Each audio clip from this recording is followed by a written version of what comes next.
내가 인생을 살면서 가장 찌질했던 순간이 언제인지 생각해 보았다. 찌질하다라는 용어를 국어사전에 찾아보았다.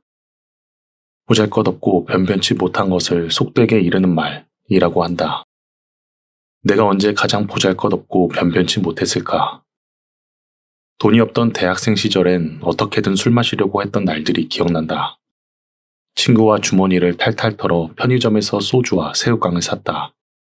심지어 소주도 1.5리터짜리 담금술을 샀는데 양도 많고 쌌다. 교내 잔디밭에 앉아 나발을 불며 꿈을 이야기했던 일. 아무래도 찌질하지만 그래도 지금 생각해보면 나름 낭만이 있었다.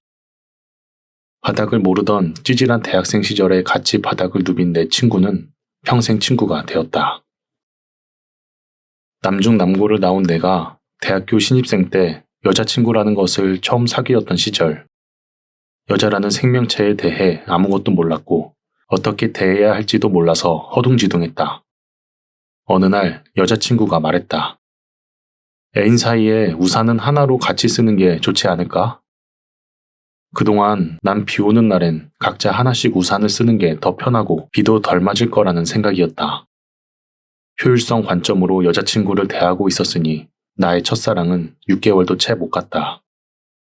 너무나 서투르기에 찌질했고 지금 생각해보면 민망하기까지 하지만 여자친구는 오랜 기간 동안 나를 이해해 준 것이었다.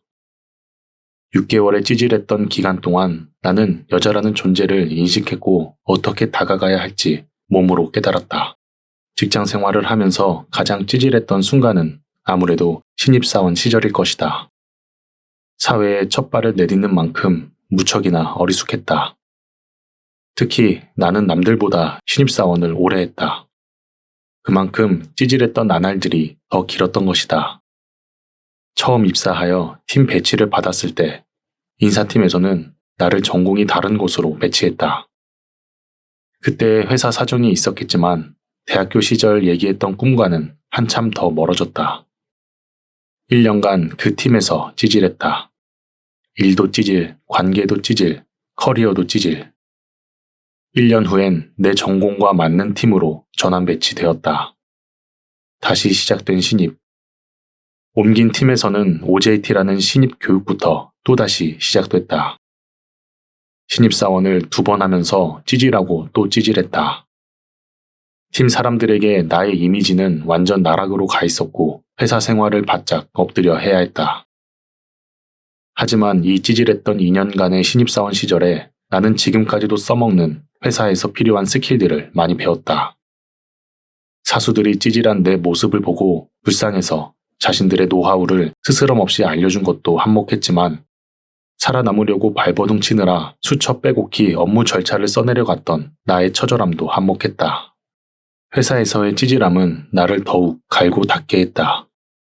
잃을 게 없고 바닥을 다졌으니 꾸준히 올라가기만 하면 되었다. 찌질했기에 주변에 쉽게 물어볼 수 있었고 찌질했기에 도움도 많이 받았다.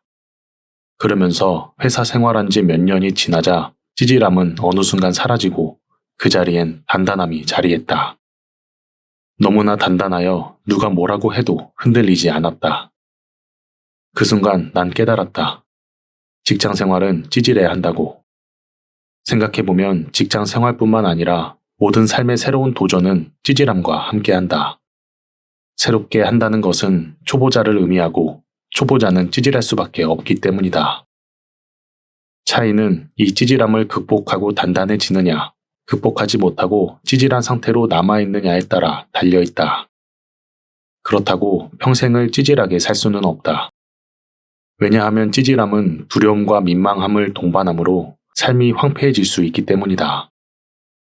내가 원하는 찌질함은 적정 기간 동안 일시적인 것이고 충분히 노력하여 극복 가능한 것이다.